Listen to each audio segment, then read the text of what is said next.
2002년 뜨거웠던 여름, 피파 사상 유례없는 한국과 일본의 월드컵 공동 개최가 이뤄졌습니다.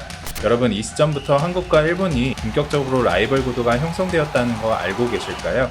사실 2000년대 초반까지 경제 문화 스포츠의 어떤 분야로도 한국은 일본의 상대가 안 되었죠. 가장 중요한 건 일본이 한국 자체를 라이벌이라조차 생각도 안 했다는 거예요. 라이벌도 상대가 인정해야 성립이 되는 거잖아요. 하지만 월드컵을 함께 준비하는 과정에서 왠지 동등한 위치로 서는 한국을 일본이 조금씩 의식하기 시작하는 계기가 되었습니다. 이러한 지각 변동은 어떤 특정 분야에서 정점을 찍게 되거든요. 그것은 바로 전자업계였어요. 2002년 삼성전자의 기업 시장 가치가 처음으로 소니를 추월하게 된 것이죠.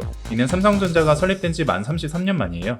더욱 놀라운 사실은 불과 2000년까지만 해도 소니의 시장 가치가 삼성전자의 무려 4배에 달했다는 점이죠. 어떻게 2년 만에 이런 일이 일어날 수 있었을까요?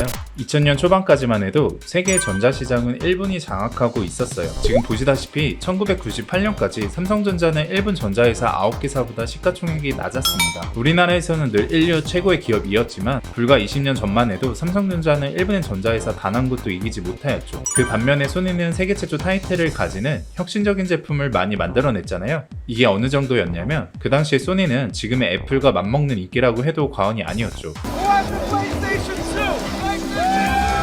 지금의 애플의 아이폰이 있었다면 그 당시에는 소니의 워크맨이 있었어요.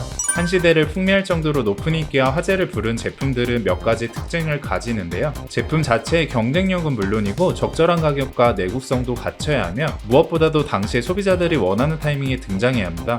포드의 모델 T 자동차나 애플의 아이폰, 소니의 워크맨 등에 이에 해당하죠. 특히 애플은 아이폰을 발판으로 현재 전세계 시가총액 1위 기업이 되었잖아요. 그러니까 이게 정말 타이밍이 중요합니다.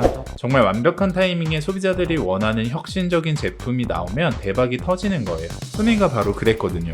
1955년에는 1인 라디오 시대를 예견하여 소형 라디오를 개발해서 본격적으로 소니의 이름을 알렸고요. 1968년에는 기존보다 훨씬 뛰어난 화질의 트리니트론 TV 기술로 약 30년간 TV 시장을 장악하였죠. 그리고 드디어 1979년에는 공전에이트를 하게 되는 워크맨을 개발하여 한 시대를 풍미하는 제품을 개발하였고요. 워크맨은 2010년 단종되기 전까지 총 200여 종이 생산돼서 누적 판매량은 3억 8천만 대나 될 정도예요. 여러분, 최근 삼성전자랑 TSMC가 2나노니 3나노니 하면서 차세대 반도체 기술로 엄청 싸우고 있달까? 그러고 있잖아요. 이렇게 반도체 산업은 무엇보다 타이밍이 굉장히 중요하거든요.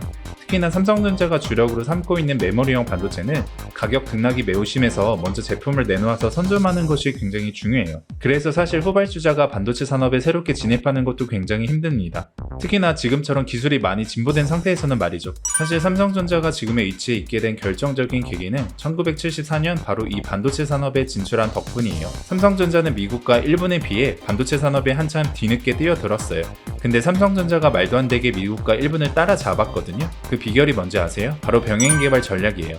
병행 개발 전략은 새로운 기술이 개발되자마자 차세대에 적용하는 동시에 신제품의 개발 속도를 높이는 전략입니다. 삼성전자는 이 병행 개발 전략 덕분에 64K D램을 개발하는 데는 미국과 일본보다 4년 이상 늦게 개발하는데 3메가 D램을 개발할 때는 미국과 일본보다 6개월 늦게 개발하였고 16메가 D램은 미국, 일본 업체들과 거의 동시에 개발하였어요. 그리고 1992년에는 드디어 64메가 D램을 미국과 일본보다 먼저 개발하게 되었어요. 삼성전자는 반도체 사업 진출 10년 만에 메모리 반도체 분야의 리더가 되었습니다. 이는 바로 신기술의 적용과 동시에 차세대 기술을 개발하는 병행 개발 전략 덕분이에요. 삼성전자의 윤종용 전 부회장은 이렇게 말합니다. 스피드는 사시미에서 휴대폰까지 모든 일상재에 공통되는 핵심이다. 아무리 비싼 사시미라도 하루 이틀 지나면 가격이 떨어진다. 사시미 가게와 디지털 제품의 재고는 치명적이고 스피드가 모든 것이다 라고 말하는데 이것이 바로 삼성전자가 디지털 시대에 성공할 수 있었던 디지털 사시미 이론입니다.